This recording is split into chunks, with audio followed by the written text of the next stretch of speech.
Hello बच्चों, welcome back.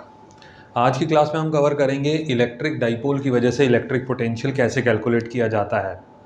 Electric dipole की वजह से, ये याद रखें, इलेक्ट्रिक डाइपोल की वजह से जब भी आपको इलेक्ट्रिक पोटेंशियल निकालना हो तो इसको तीन पार्ट्स में डिवाइड करिए।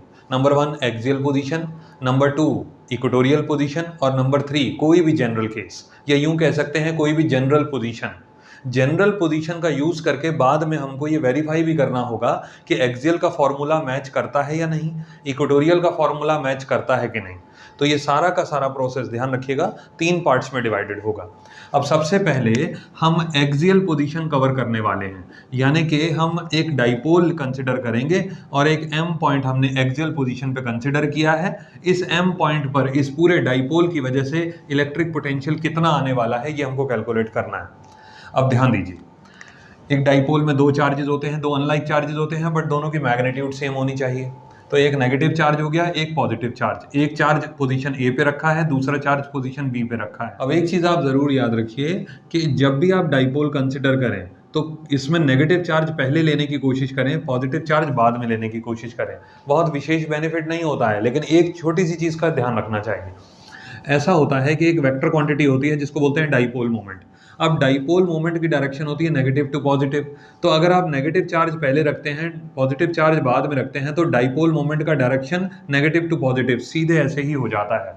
ये थोड़ा सा कंफर्ट जोन हमारा बन जाता है, आप ऐसे कह सकते हो, या एक कन्वीनियंट फैक्टर रहता है। रिवर्स भी कर सकते हो, कोई हार्ड एंड फास्ट रूल नहीं है, बट ये फिर भी फार इजी रहता है।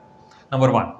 नंबर 2, अब हमने जो एम पॉइंट कंसिडर करा, सेंटर ऑफ द डाइपोल, यानी कि ध्यान रखिएगा टोटल डाइपोल की लेंथ होती है 2a, हाफ लेंथ हो गई a, उसका जो सेंटर पॉइंट है वो o है, और o पॉइंट से एक्सियल पॉइंट की दूरी हमने कितनी कंसिडर करी, r। अब टोटल अगर ये डिस्टेंस r है, r में से a लेस कर देंगे तो ये डिस्टेंस बन जाएगा, यानी कि पॉजिटिव चार्ज और एक्सियल पोजीशन का डिस्टेंस बन गया r माइनस a, और नेगेटिव चार्ज और m का डिस्टेंस बन गया, ये देखिए नेगेटिव चार्ज, ये हो गया एक्सियल पॉइंट m, दोनों का डिस्टेंस बन गया r प्लस a।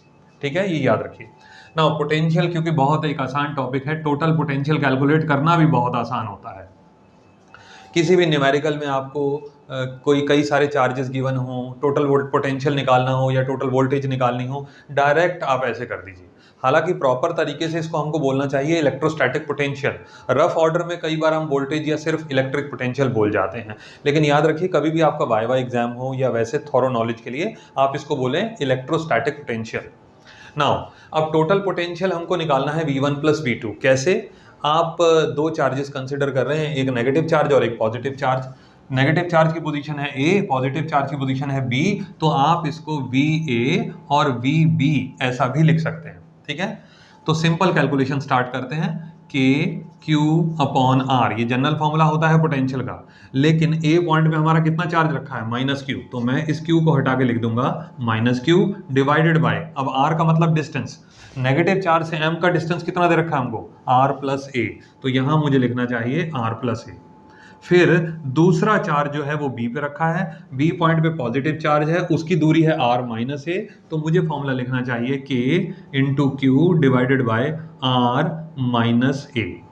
नाउ अब अगर मैं इसको टोटल कर देता हूं तो मेरा ये आंसर आ जाएगा।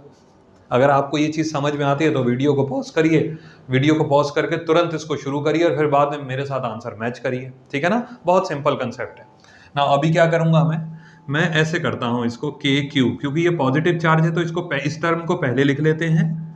ठीक है, कैलकुलेशन थोड़ी सी इजी हो जाएगी, और इसको हम बाद में लिख लेते हैं K into minus Q divided by R plus A।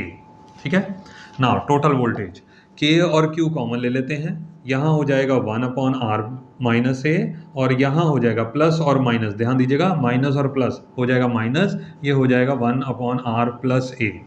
Overall calculation करने पर आएगा KQ, एलसीएम लिया R square minus A square, मैं डायरेक्ट कर रहा हूँ ये स्टेप, R प्लस A और R माइनस A दोनों को मल्टीप्लाई कर दो तो बन जाएगा R square minus A square.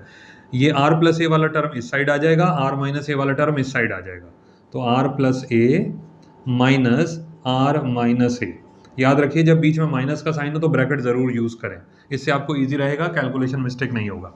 Overall voltage की वैल्यू अब यहाँ पे कैलकुलेट करेंगे, KQ, अब ओपन करेंगे हम, R plus A minus R, minus और माइनस हो गया plus, minus R plus A divided by R square minus A square.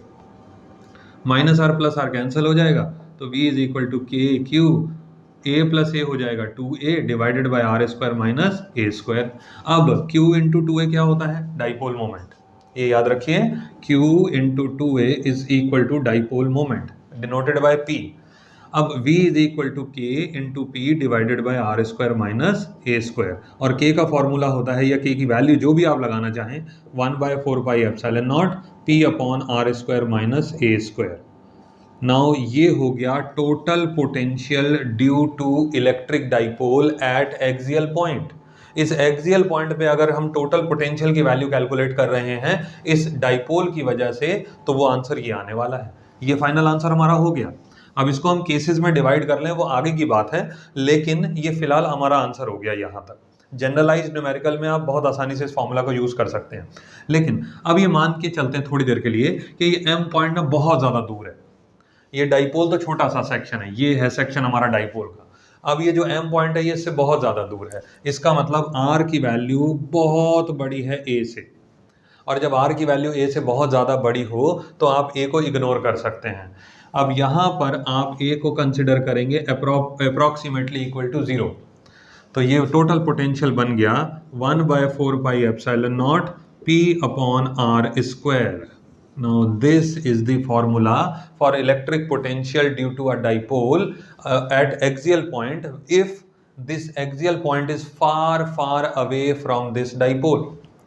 General formula ये है, ध्यान रखिएगा, जनरल फॉर्मूला यही है। लेकिन अगर कोई न्यूमेरिकल इस तरीके से दिया हो, देखिए अब यहाँ पे ना एक छोटी सी बात सुनिएगा। कई बार क्या होता है सीबीएसई बोर्ड के पेपर्स में ये चीज मेंशन होती है कि डाइपोल बहुत छोटा है, और डाइपोल बहुत छोटा है, शॉर्ट डाइपोल है, उसका मतलब ये है कि आर की वैल्यू ए से बहुत ज़्यादा बड़ी है। कई बार तो वो लिख के देते हैं, लेकिन कई बार ना ऐसी वैल्यूज दे देंगे जिसमें आर की वैल्यू बहुत ज़्यादा होगी और ए की वैल्यू बहुत छोटी होगी। सपोज करिए आर की वैल्यू आपको दे रखी है 100 सेंटीमीटर और ए की वैल्यू दे रखी है 1/10 सेंटीमीटर। अब ए की वैल्यू बताइए बहुत कम है 100 से, यहाँ पर ए की वैल्यू बहुत कम है। अगर कोई बच्चा ये दोनों वैल्यूज के साथ इस फॉर्मूला को यूज करेगा उसे प्रॉब्लम हो जाएगी कैलकुलेशन करने में। इसीलिए ध्यान रखें कि कभी भी अगर ऐसा केस हो जिसमें आर की वैल्यू ए से बहुत ज्यादा हो तो उसमें डायरेक्ट ये वाला फॉर्मूला अप्लाई करें, you will get the answer. ठीक है ना? तो ये पूरा स्ट्रक्चर था एक्सियल पॉइंट पे इलेक्ट्रिक पोटेंशियल की वैल्यू कैलकुलेट करने के लिए डाइपोल की वजह से, ड्यू टू इलेक्ट्रिक डाइपोल।